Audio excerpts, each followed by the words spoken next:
안녕하세요. 저는 딸과 남편과 함께 살고 있는 50대 여성입니다.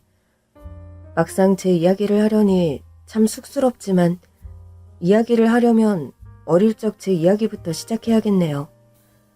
저는 부모님 얼굴도 모르고 버려져서 고아원에서 자랐어요. 기억이 있던 시기부터 고아원에서 언니 동생들과 어울려 지냈고, 그래서 제게는 그곳이 집이자 고향이었습니다. 성인이 되면서 고아원을 떠나야 했던 저는 근처 공장에 취직을 하며 공장 기숙사에서 먹고 자며 열심히 일을 했어요. 그리고 매번 월급날마다 과자와 선물들을 사들고 제가 지냈던 고아원을 찾았었죠. 고아원은 제게 집이었고 그곳에 있는 아이들은 모두 저의 동생이었습니다. 그래서 저는 종종 그렇게 고아원을 찾아가 저와 같이 지내던 동생들을 돌보며 시간을 보내곤 했었고, 그러다 어느 날 그곳에서 저는 지금의 남편을 만나게 되었습니다. 남편은 그 고아원에 봉사를 하러 찾아오던 청년이었어요. 그래서 저와 종종 마주치는 일이 있었는데 그때마다 저는 그 사람에게 눈길이 갈 수밖에 없었어요.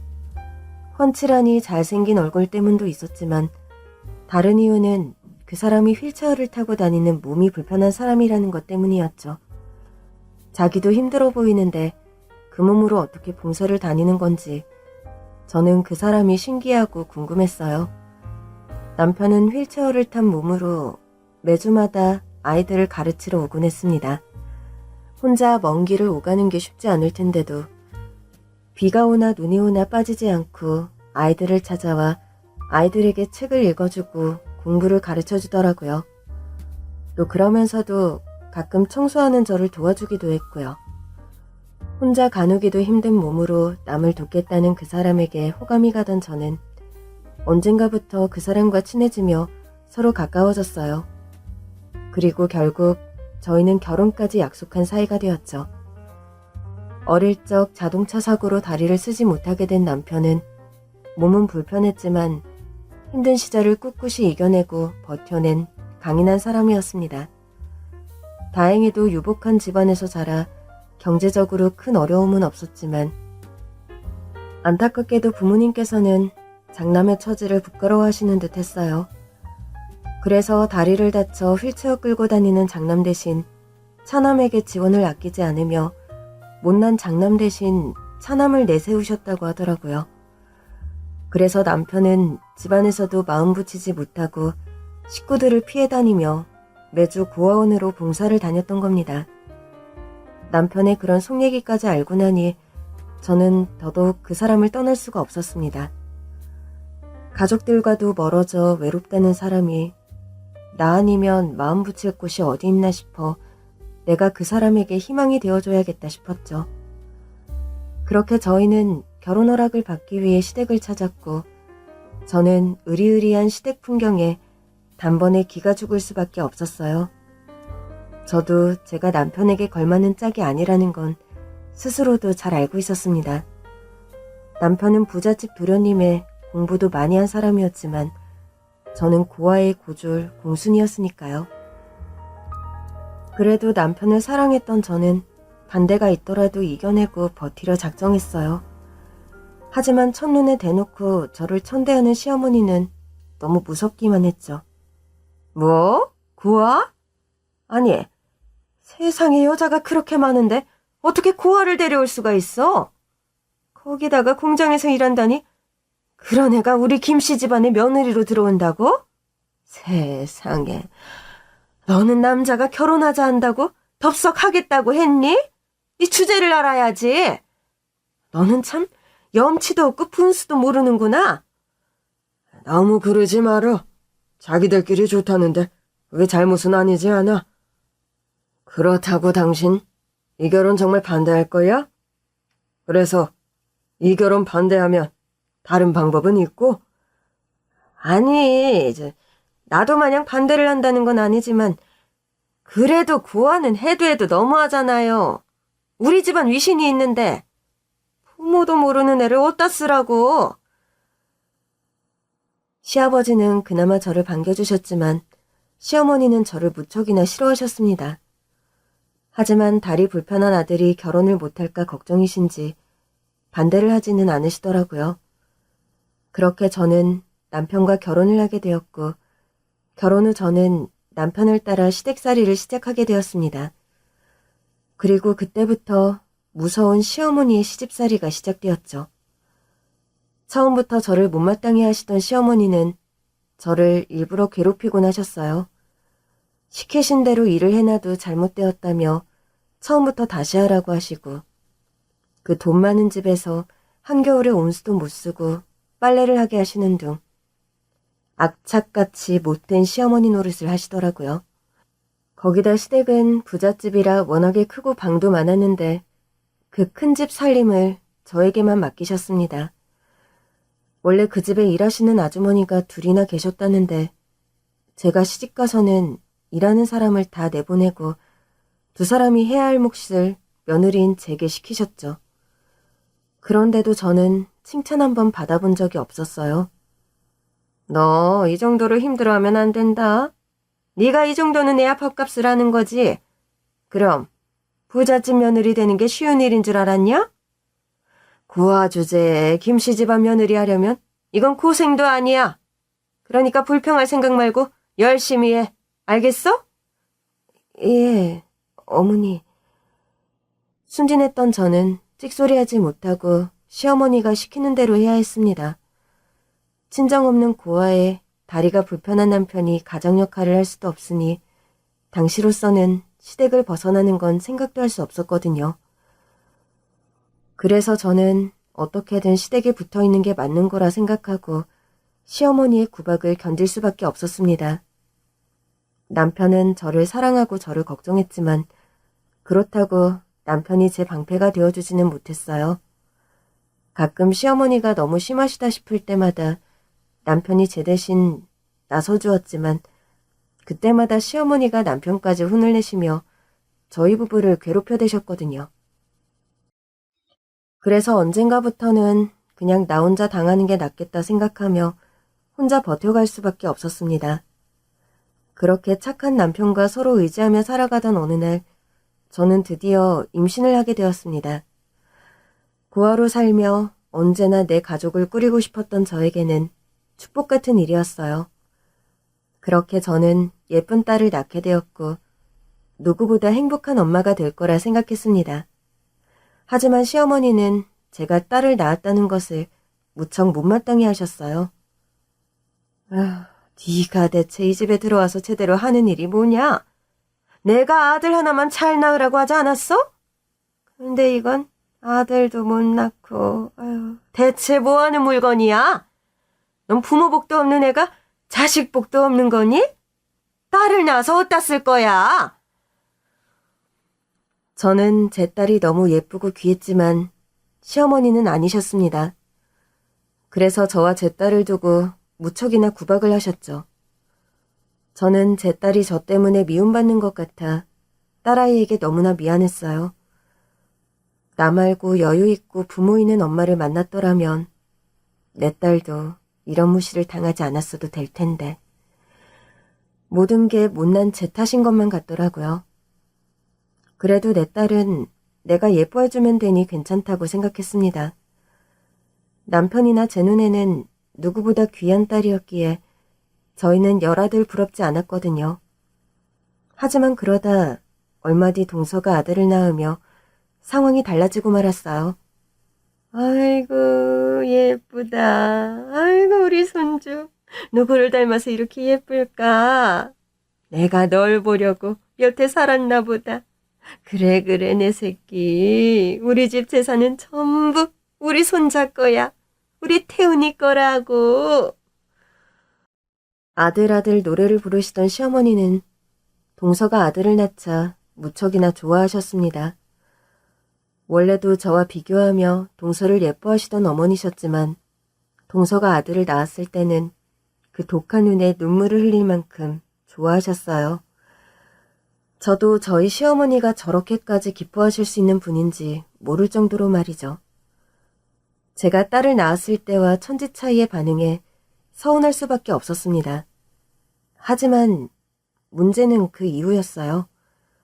시조카가 태어나면서부터 어머니가 저희 딸을 대하는 태도가 점점 심해지셨거든요. 어린애가 무슨 잘못이 있다고 그러시는지 어머니는 제 딸이 시조카의 몫을 뺏어갈 아이처럼 대하셨습니다. 아이고, 너는 애가 벌써부터 먹는 걸 그렇게 좋아해서 어떻게 하니? 어린애가 식탐만 많아가지고는 맨날 뭘 입에 물고 있냐? 먹을 게 있으면 동생도 주고 그래야지. 지만 입이야? 하여간에 밉다 너는 어째 하는 짓이 탐입냐? 꼴보기 싫어 죽겠네. 엄마, 할머니가 또 내 과자 뺏어갔어. 나 하나밖에 안 먹었는데 욕심꾸러기라고 그랬어. 애가 어릴 때부터 행동이 밉다며 핀잔을 하시더니 저희 딸이 과자 하나 물고 있는 것도 싫어하시고 밉다고 하시더라고요. 그러더니 언젠가부터는 제 딸의 행동 하나하나 트집을 잡으셨어요. 유치원 시절에는 쓸데없이 시끄럽고 말이 많다고 나무라시고 학교에 들어갈 즈음에는 되지도 않는 머리에 공부하는 척한다며 나무라시고 매번 말도 안 되는 핑계들로 제 딸을 혼내셨죠. 처음에는 참고 참던 저도 언젠가부터는 참기가 참 힘들었습니다. 저희 딸이 무슨 잘못이 있다고 저러시는 건지 어머니가 해도 너무한다 싶었죠.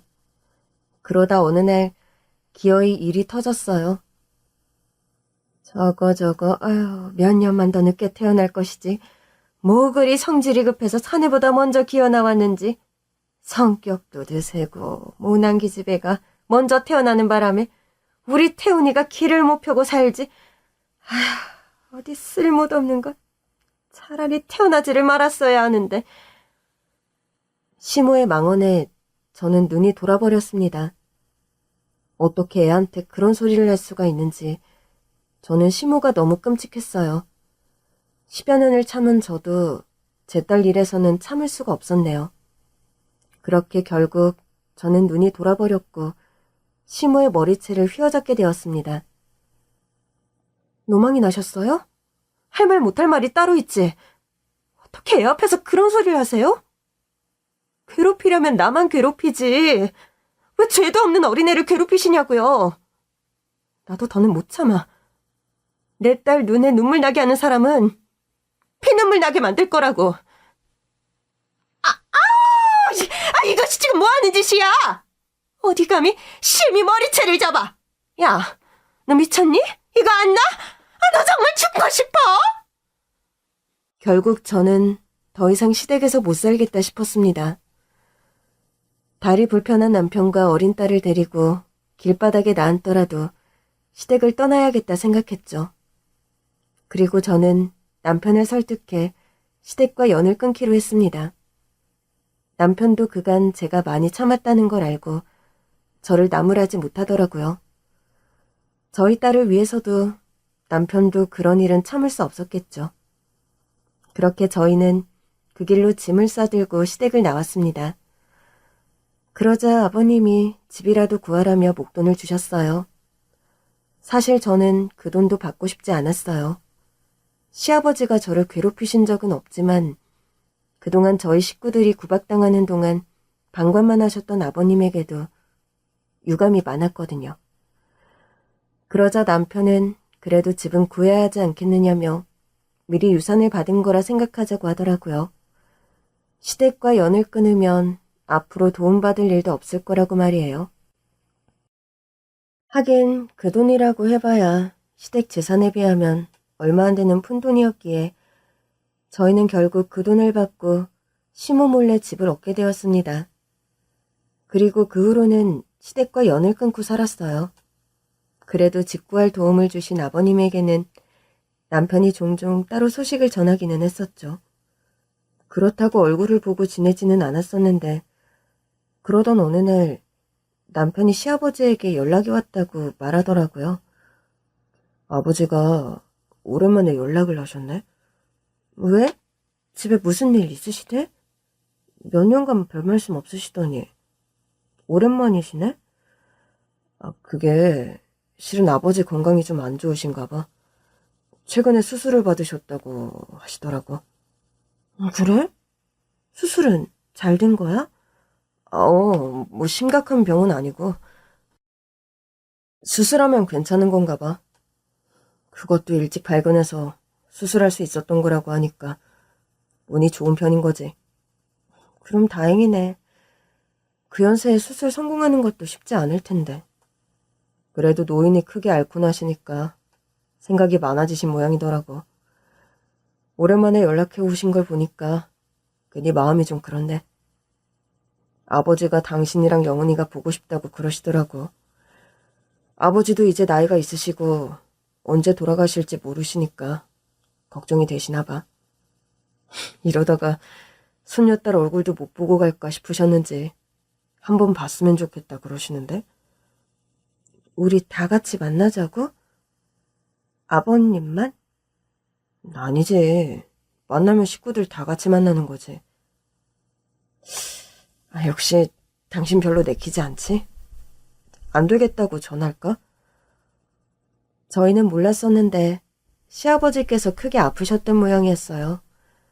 일찍 발견한 덕분에 수술이 잘 되어서 다행이라고는 하지만 그 연세에 수술한다는 것 자체가 큰일이니까요. 그래서인지 시아버지가 저희 식구들을 보고 싶다고 얘기를 하셨다는 겁니다. 연을 끊고 산 지 한두 해도 아니고 이제는 얼굴이 가물가물한 저희 사이에 그 말이 달갑지는 않았죠. 그러자 남편도 제 눈치가 보이는지 조심스럽게 이야기를 전했습니다. 그 모습을 보니 괜히 눈치 보는 남편이 짠하기도 하고 저도 노인네가 아프다는데 괜히 연민이 들더라고요. 됐어. 언제 돌아가실지 몰라서 보고 싶다고 그러시는데 거기다가 싫다고 하는 것도 좀 그렇네. 우리가 아무리 연을 끊고 산다 하지만 그렇게까지 매정하게 굴 거는 또 없는 것 같고. 정말?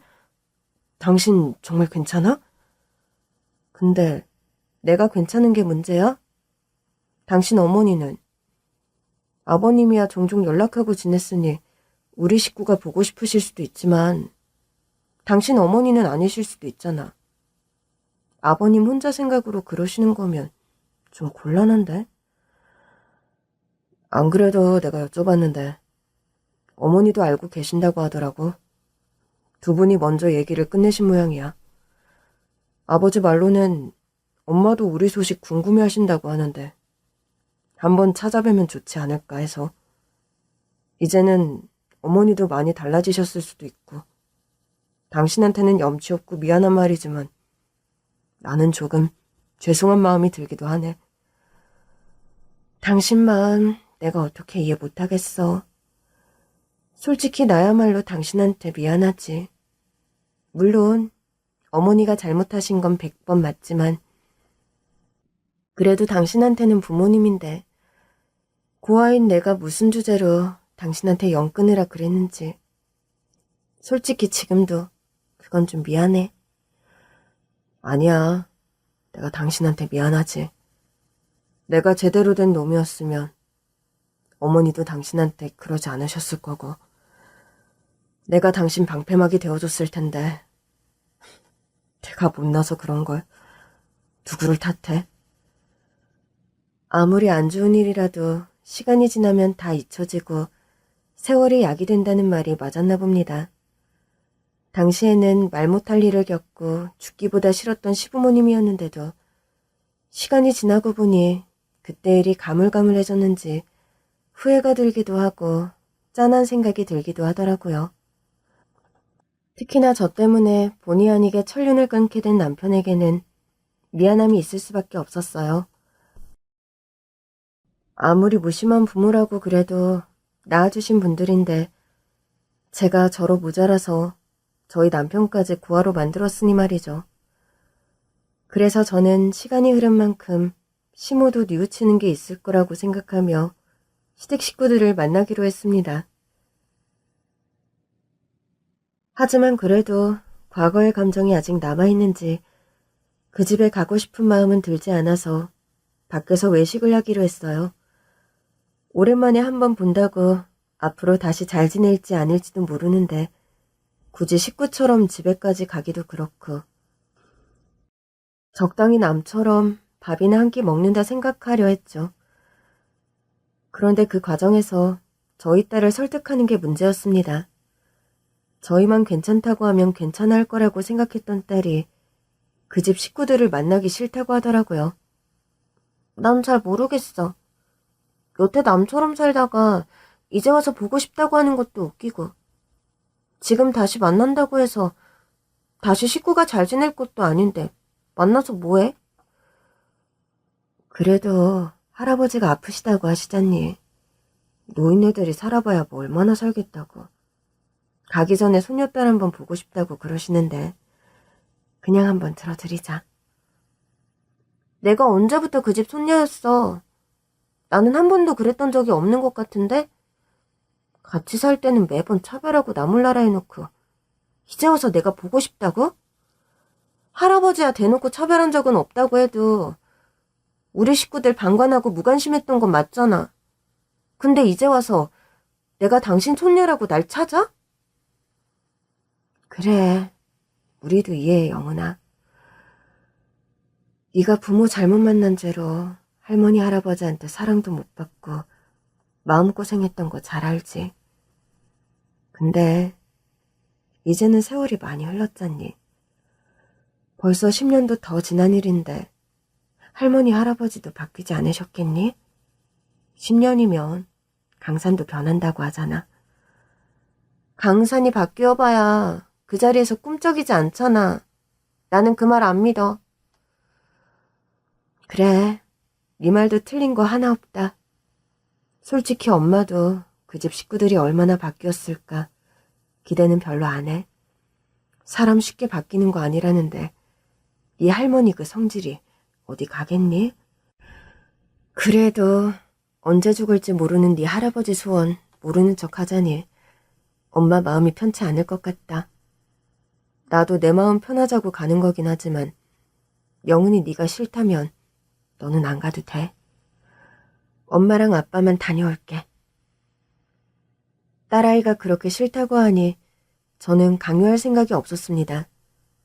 애초에 저도 제 마음 편하자고 만나겠다고 한 거였는데 그 사람들 불쌍하다고 제 딸에게 스트레스를 주고 싶지는 않았거든요. 어릴 적에는 별말 없었던 아이였기에 괜찮을 거라 생각했던 제가 아니랬던 거죠. 딸아이도 이제 자랄 만큼 자랐고 자기 앞가림하고 사는 성인인데 그 아이가 싫다면 데려갈 생각은 없었어요. 그래서 저희끼리 가는 걸로 하고 있었는데 만남이 있기 전날에 딸아이가 갑자기 마음이 바뀌었다며 같이 나가겠다고 하는 겁니다. 아무래도 안 되겠어. 나도 같이 갈게, 엄마. 아니, 왜? 그 사람들 만나기 싫다고 안 가겠다고 그러더니.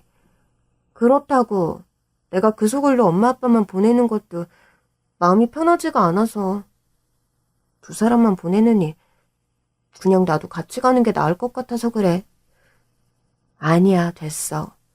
엄마 아빠도 가서 밥만 먹고 금방 올 건데 괜히 너 힘들게 뭐하러 그래. 그 사람들이 엄마한테 뭐라고 할 줄 알고 그 생각하면 내가 불안해서 안 되겠어.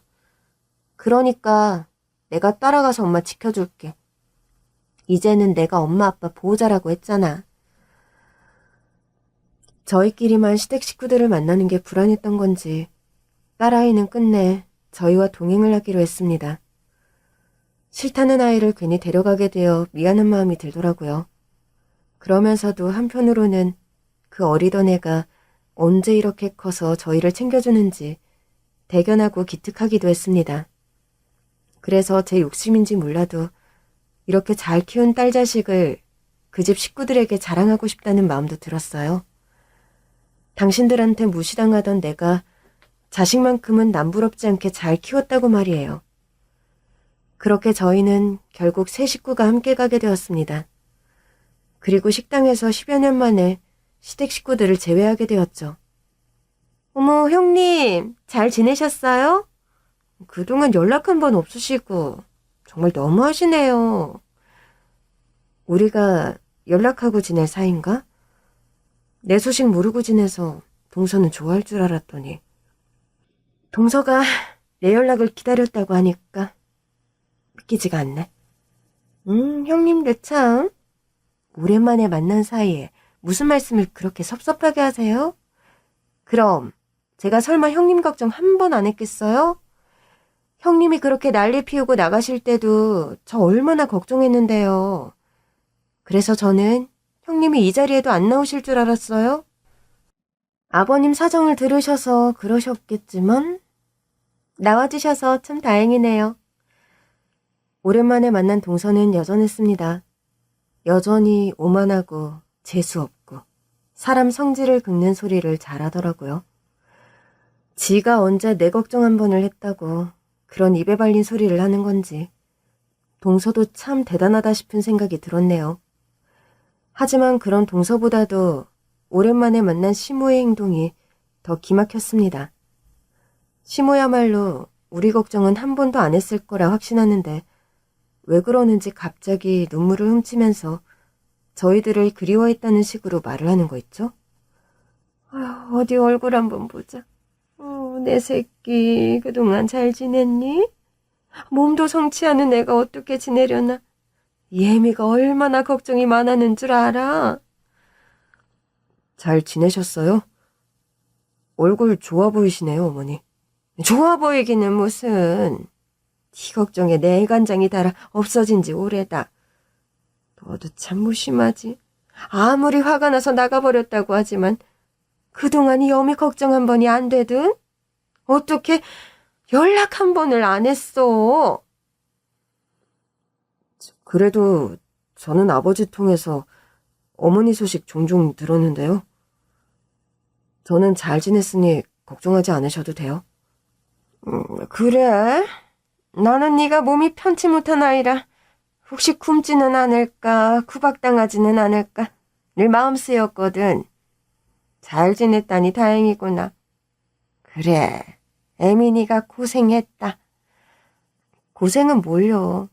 사람 사는 게 다 그렇죠. 저희는 가족들끼리 서로 보듬어가면서 잘 지냈어요. 근데 구박을 당한다니.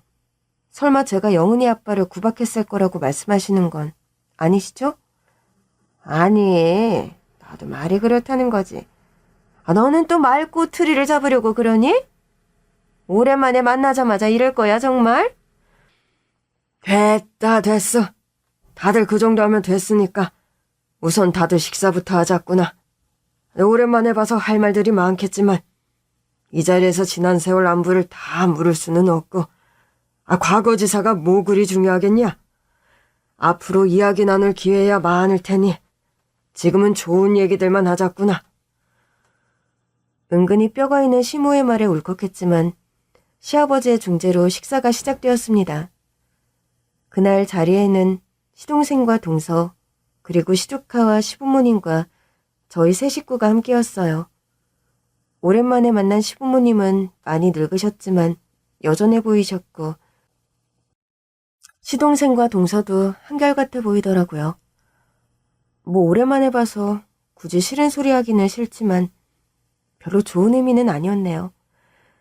거기다 시조카는 워낙 어릴 때 보고 헤어져서 잘 기억도 안 나지만 저희 딸이랑 몇 살 차이도 아닌데 여전히 덜 자랐는지 저희에게 제대로 인사도 하지 않더라고요. 하지만 오늘 보고 언제 또 볼 사이일까 싶어서 굳이 그걸 지적할 생각은 없었습니다. 그날 저는 그저 그 식사 자리를 조용히 즐기다 일어나는 게 목표였거든요. 그래. 네 아버지 말대로 오랜만에 만났으니 밥이나 먹자. 비싼 음식들인데 식으면 안 되지. 안 그래도 내가 니들 생각해서 좋은 식당 예약했는데 어떻니? 애미 너 이런 데 와본 적이 있냐? 영애 너도 이런 식당은 처음이지? 영애요? 영애는 누구래요, 어머니? 혹시 저희 딸 이름 부르신 거면 저희 딸 이름은 영애가 아니라 영은이에요. 영은이. 그랬었나? 내가 실수한 모양이다. 어머니, 피부 관리를 너무 잘하셔서 그런지 여전하신 줄 알았더니 어머니도 나이가 들기는 드신 모양이세요. 손녀가 둘도 아닌데 벌써 이름을 헷갈리실 연세세요? 아니면 어머니가 워낙 저희 딸한테 관심이 없으셔서 그러신가? 그래도 10년이나 넘게 같이 살았던 소년데 이름도 헷갈리시는 건 좀 너무하시네요. 뭐? 너 지금 내가 노망이라도 났다 이거야?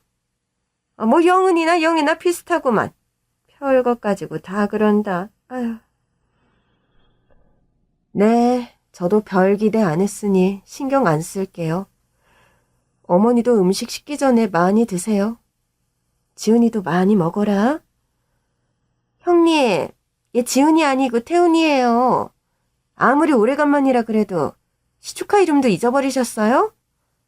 어머, 그래? 지훈이가 아니라 태훈이었어? 나는 여태 지훈이인 줄 알았네. 그러게, 나도 많이 늙었나 봐. 시조카 이름이 지훈인지 태훈인지 기억도 가물가물하네. 근데 그게 뭐가 중요하니? 안 그러세요, 어머니? 너 설마 일부러 그러는 거냐? 그럴 리가요. 제가 왜 일부러 그러겠어요. 어머니는 일부러 그러셨어요? 저도 어머니처럼 실수였어요. 지훈이나 태훈이나 비슷한데 뭐 그런 것 가지고 그러세요? 아무튼 태훈이도 많이 먹어라. 아유, 저게 말이나 못하면. 어허, 그쯤 하고 그만하지 그래. 아니, 내가 뭘 어쨌다고 그래요? 그래. 우리 장손 많이 먹어라. 원래 큰이라는 사람은 잘 먹어야 하는 거야. 사람은 다 밥심으로 사는 거다. 그치? 그럼요. 안 그래도 우리 태훈이가 요즘 너무 야위어서 걱정이에요, 어머니. 맨날 연구실에만 박혀서 제대로 밥도 못 먹고 얼마나 고생을 하는데요. 하긴 하는 일이 쉬운 일이 아니니까 어쩔 수는 없지만요. 반도체 연구한다는 게 어디 쉬운 일인가요? 아이고, 우리 장손 밥도 못 먹고 고생하면 어떻게 하니? 아무리 일이 중요해도 쉬엄쉬엄 해야지. 구멍가게도 아니고 대기업 연구원이 쉬엄쉬엄 할 수 있나요? 우리 태훈이가 입사한 지 얼마 안 됐는데도 너무 귀한 인재라 태훈이 없이는 일이 안 돌아간다고 하네요. 애도 워낙 욕심이 많은 애라 적당히 할 수가 있겠어요? 그렇지. 우리 장손이면 그래야지. 우리 집 남자들이 원래 큰일 할 팔자거든. 그러니까 우리 태훈이가 고생을 할 수밖에 없겠지.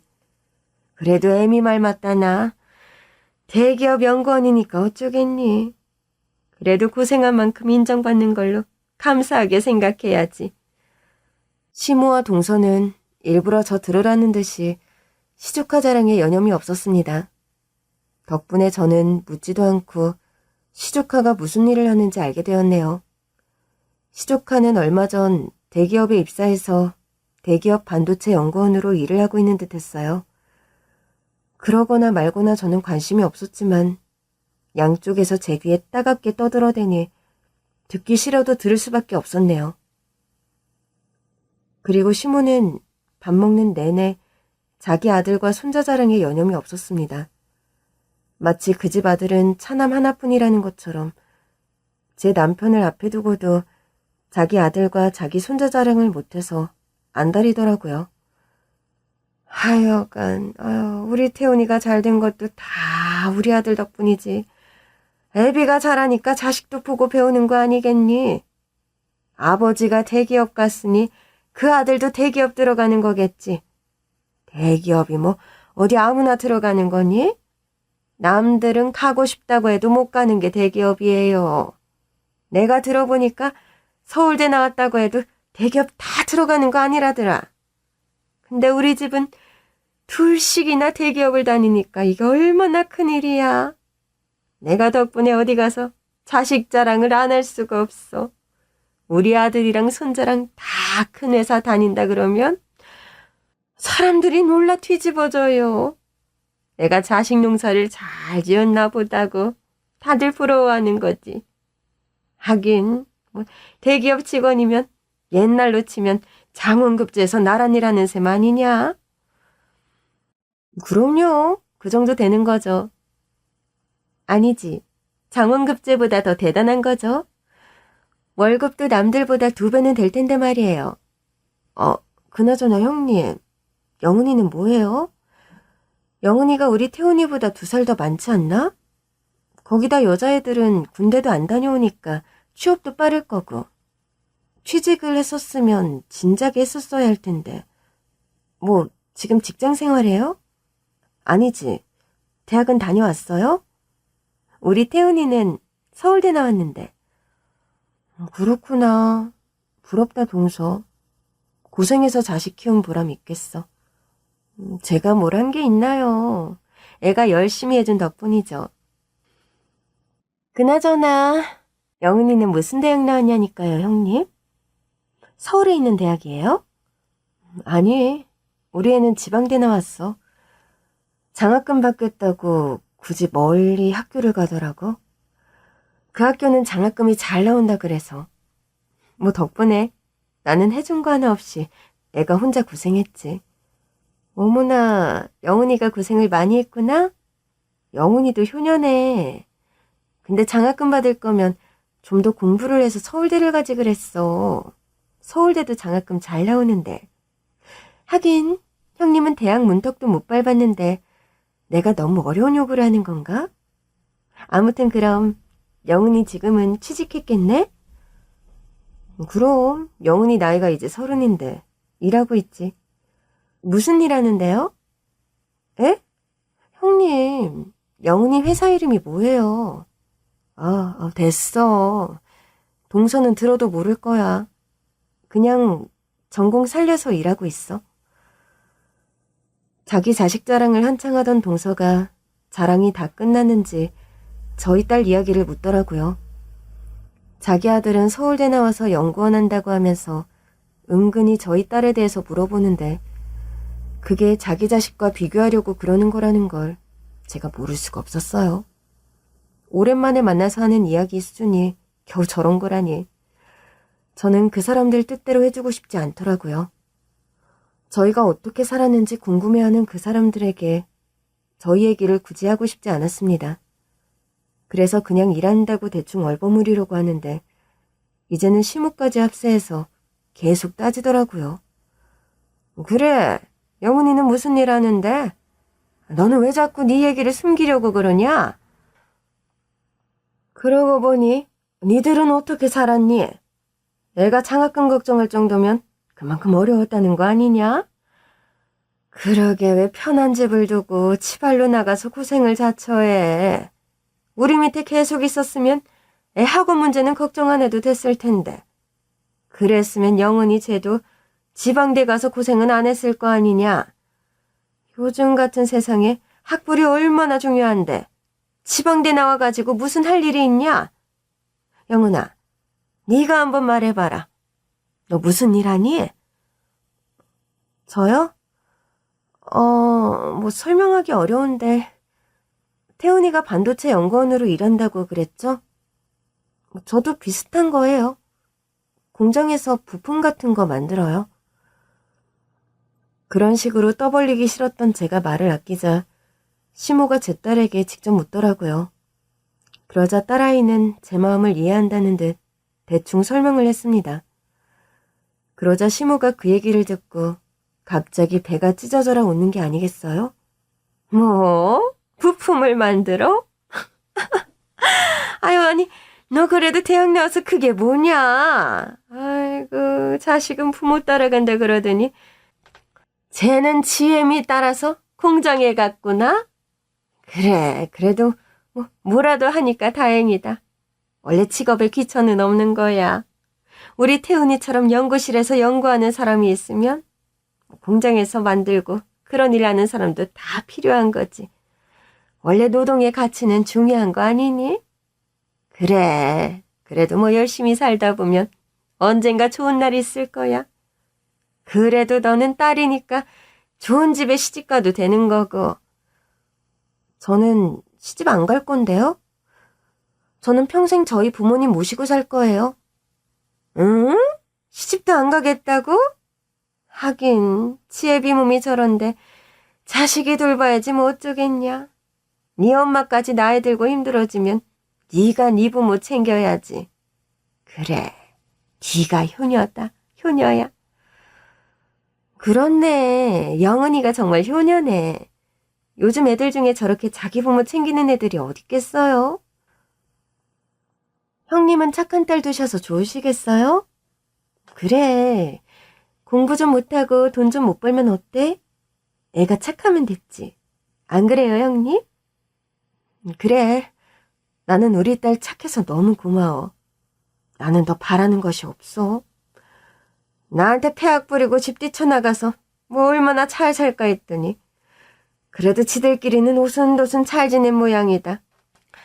아주 셋이 더 바랄 게 없겠어.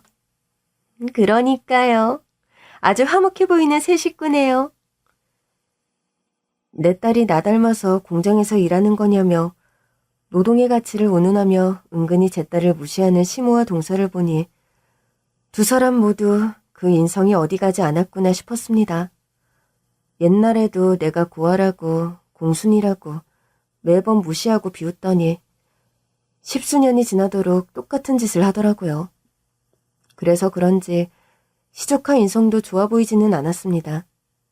시조카는 만나자마자 인사도 제대로 안 하고 밥만 먹는데 어른들 말에 대꾸도 안 하고 그러고 있는 걸 보니 애를 어지간히 오냐오냐하며 키웠구나 싶더라고요. 하긴 옛날에도 동서가 애를 워낙 끼고 돌기는 했었죠. 거기다 시모는 집안 장손이라고 저희 딸과 시조카를 차별하면서 예뻐했었으니 애가 그런 환경에서 잘 자라기를 바라는 게 욕심일지도 모르겠습니다. 그래도 공부는 곧잘 했는지 서울대를 나왔다는데 공부를 그렇게 해봤자 인성이 개판이면 뭘 하나 싶더라고요. 시조카가 서울대 나와서 대기업 연구원 일을 한다고 해도 저는 하나도 부럽지 않았네요. 그런데 그 시조카가 가만히 있던 제 딸의 성질을 건드리는 겁니다. 거기 그 앞에 새우 좀 줄래? 뭐? 너 지금 나한테 하는 말이야? 그럼 내가 누구한테 말해? 못 들었어? 거기 새우 좀 달라고. 그걸 왜 나한테 달라고 그래? 너랑 더 가까운 곳에 있는데? 손 뻗어서 잡아가. 아이씨, 멀고 귀찮은데. 그냥 누나가 일어나서 나한테 좀 갖다 줘. 너 지금 그걸 말이라고 하는 거니? 그럼 나는 안 귀찮아서 너한테 더 가까이 있는 반찬을 집어다 줘야 해? 내가 여기서 일하는 종업원이야? 좀 해달라면 해주지. 무슨 말이 그렇게 많아. 그런 건 원래 여자들이 하는 일이잖아. 너 참 곱게 컸구나. 하긴 지금도 이러는 걸 보면 30년 세월을 어떻게 자랐는지 알만하다. 해주기는 할 건데 너 좋으라고 해주는 거 아니야? 이 자리에서 신랑이 하기 싫어서 해주는 거지. 그러니까 밖에서 다른 사람한테는 이런 부탁하지 마. 너 되게 무례한 거야. 알아? 시조카가 자기 바로 앞에 있는 반찬을 움직이기 귀찮다는 이유로 저희 딸에게 부탁을 하더라고요. 너무 당당한 무개념 발언에 저희 딸은 황당해했고 시조카에게 한마디 하기도 했지만 그 애는 자기가 뭘 잘못했는지 전혀 모르는 듯 끝까지 말도 안 되는 그 일을 부탁했습니다. 그러자 큰 소란을 피우고 싶지 않았던 저희 딸은 못 이기는 척 그 부탁을 들어주었어요. 그렇게 저희 딸이 시조카에게 반찬 그릇을 건네는 순간 시조카의 실수로 조카의 옷에 김치 국물이 튀었습니다. 그러자 시조카가 냅다 저희 딸에게 짜증을 냈고 저희 딸도 이번에는 참지 않았죠. 아이씨, 뭐야. 옷에 다 묻었잖아, 이씨. 그게 내 탓이야? 왜 나한테 신경질이야? 그럼 내가 반찬 그릇 건넬 때 조심해서 봤던가. 한 손에 수저 들고 반찬 그릇까지 집으려고 하니까 수저를 떨어뜨리지. 그래놓고 그게 내 탓이라는 거야? 너 진짜 인성 쓰레기구나. 뭐? 이 집애가 지금 누구더러 쓰레기래, 씨. 그러게 네가 잘 줬으면 됐잖아. 아이씨, 이거 첫 월급 타서 지른 명품인데. 야, 너 이 옷이 얼마짜린 줄 알아? 네 월급으로는 엄두도 못 내는 옷이라고. 어머머, 어우, 이게 무슨 일이야. 비싼 옷에 김치 국물이 다 튀었네. 얘, 너는 여자애가 칠칠치 못하게 조심성이 왜 그렇게 없니? 이걸 어떻게 할 거야, 어? 이것이 공순이 주제에 어딜 내 귀한 손자 옷을 더럽히고 있어.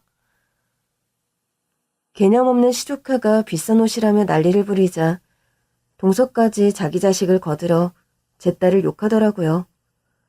그리고 그 순간 시모가 갑자기 자리에서 일어나 제 딸의 뺨을 내리쳤습니다. 순식간에 벌어진 일에 저는 숨도 쉬어지지 않았어요.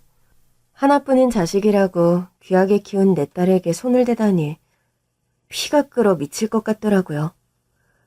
처음부터 시조카가 잘못한 일이었습니다. 밥 먹다 움직이기 싫다고 남의 딸 부려먹더니 지가 제대로 잡지 않아서 김치국물이 튀었죠. 그런데 이게 왜 내 딸 탓이라는 건지 다들 저희 딸을 괴롭히는 걸 두고 볼 수가 없었습니다. 지금 뭐 하시는 거예요? 어딜 손을 대요, 어딜? 내 귀한 딸 몸에서 왜 손을 대? 그러게, 딸 교육 좀 잘 시키지? 기집애가 칠칠치 못하게 이게 무슨 짓이야? 너 이거 어떻게 할 거냐? 니들 사정이 이웃 새로 사주지도 못할 텐데 내 손자가 지 월급 벌어서 처음 산 옷이라는데 이걸 어떻게 변상할 거야? 어? 내가 설마 이딴 옷 한 벌 못 물어줄까 봐 이러는 거예요? 옷값이야 100번도 더 물어줄게. 그 대신 당신들은 내 딸 얼굴에 손댄 거 책임져야 할 거야. 어차피 시집도 안 간다며. 시집도 안 갈 기집애 얼굴에 흉 좀 진다고 누가 뭐라 하겠냐? 응? 순간 저는 정말로 시모의 뺨을 쳐버리고 싶었습니다. 그 옛날 시모가 제 딸을 무시해서 제가 시모의 머리채를 잡았을 때처럼 말이죠. 그런데 순간 딸이 어딘가로 전화를 하더니 시모에게 달려들려고 하는 저를 말리더라고요. 엄마, 참아 제발. 그러지 마. 내가 다 알아서 할게. 내가 어떻게 참니? 저것들이 지금 너를 욕보이는데 내가 이런 꼴 안 보려고 저 집이랑 연 끊고 살았던 건데 이 인간들은 하나도 변한 게 없어. 아버님, 저희 딸한테 이런 꼴 보이고 싶어서 연락하셨어요? 나는 괜찮아, 엄마. 별로 아프지도 않아. 노인네가 달려들어봐야 무슨 힘이 있겠어. 저런 사람들한테는 화내는 것도 아까워. 내가 혹시나 싶어서 다 준비를 해놨으니까 엄마는 그냥 내가 하는 대로 지켜보기만 해. 그러자 얼마 뒤 식당 문이 열리며 사람들이 우르르 들어왔습니다. 그러더니 저희 식구들을 보호하며 저희 딸을 챙기더라고요. 대표님, 괜찮으십니까? 나는 괜찮아요. 우선 저희 부모님 좀 챙겨주세요. 그리고 법무팀은 상황 해결 좀 부탁드릴게요. 지금부터는 저희들이 다 해결할 테니 걱정하지 마십시오. 아니, 이 사람들 다 뭐야? 당신들 뭐야? 뭔데 남의 식사 자리에 우르르 몰려와서 행패야, 행패가? 저희 회사 직원들이에요, 작은 엄마. 여기는 저희 법무팀이고요. 지금부터 제가 당신들 상대로 법적인 조치를 취할 거니까 그런 줄 아세요. 아는 변호사 있으시면 연락하시고요. 아이, 이게 다 무슨 소리냐. 법무팀이라니, 대표님이라니. 얘, 너 뭐라도 되는 거야? 네가 뭔데 이 사람들이 너를 도와준다는 거야? 어머니, 말 조심하세요. 저희 딸이 뭐라고요? 공순이? 웃기시네. 우리 딸 잘 나가는 벤처 사업가거든? 무슨 소리예요, 형님? 영은이가 뭘 한다고요? 뭐, 벤처? 기가 막혀. 아니, 지방대 나온 애가 무슨 벤처 사업을 해? 형님, 벤처 사업이 뭔지는 아세요? 동서야말로 뭘 알고서 말해. 우리 딸이 나온 지방대가 어딘지 알아? 우리 딸 카이스트 나왔어. 과학영재로 입학해서 4년 내내 학비 한 푼 안 내고 학교 다녔다고. 그리고 졸업하고서 미국 갔다가 얼마 전에 벤처 사업 시작했지. 얘 뭐 태훈인가 지훈인가. 너 반도체 연구원이라며? 우리 딸도 반도체 관련된 일하거든? 우리 딸은 대기업에서도 못한 신기술 가지고 세계적으로 일하는 사람이야. 근데 그런 내 딸을 공순이라고 무시를 해? 동서 아들은 대기업 연구원이라 그랬지? 그래봐야 대감집 노비지. 월급쟁이가 뭐가 잘났다고 자랑이야, 자랑이. 동서 아들은 직원이지만 우리 딸은 대표라고. 태훈아, 명함 하나 받아. 너나 나나 같은 업계에서 일하니까 우리 회사 이름 한 번쯤은 들어봤겠지? 그러고 보니 얼마 전에 너희 회사에서 우리랑 같이 일해보자고 제안이 들어왔던데. 내가 너를 봐서 그 일은 없던 일로 해야겠다. 서면 답변에 꼭 네 이름 넣어서 거절해줄게. 어디 신입 주제에 욕 한번 먹어봐라. 뭐야? 누나가 정말 여기 대표라고? 그러고 보니 김영은이라는 이름 어디서 들어봤다 했더니 그게 누나였을 줄이야? 뭐야? 정말로 제가 무슨 회사 대표라는 거야? 정말이니 태훈아? 저희 딸의 정체가 드러나는 순간 방안은 아수라장이 되었습니다. 같은 업계에서 일하는 시조카는 제 딸의 회사를 잘 알고 있는지 난감해하며 당황하고, 동서는 무시하던 제 딸이 대단한 사람이라는 사실을 듣고는 믿을 수 없어 하더라고요. 그리고 그 와중에 저희 딸에게 손댄 시모는 딸아이의 회사 법무팀에게 둘러싸여 곤욕을 치르고 있었고요. 법적으로 해결하겠다는 장정들 앞에서 쩔쩔매는 시모의 모습이 꽤 통쾌하더라고요. 그리고 저희는 아버님께 마지막 인사를 드리고 저희 식구끼리 조용히 그 자리를 빠져나왔습니다. 이런 일이 벌어질 줄 알았더라면 딸을 데려오지 않았을 것을 괜한 짓을 했다 싶어 후회가 되더라고요. 남편도 저와 딸에게 미안해했고요. 그래도 이번에는 똑 부러지는 저희 딸 덕분에 억울한 일이 없어서 다행이었어요.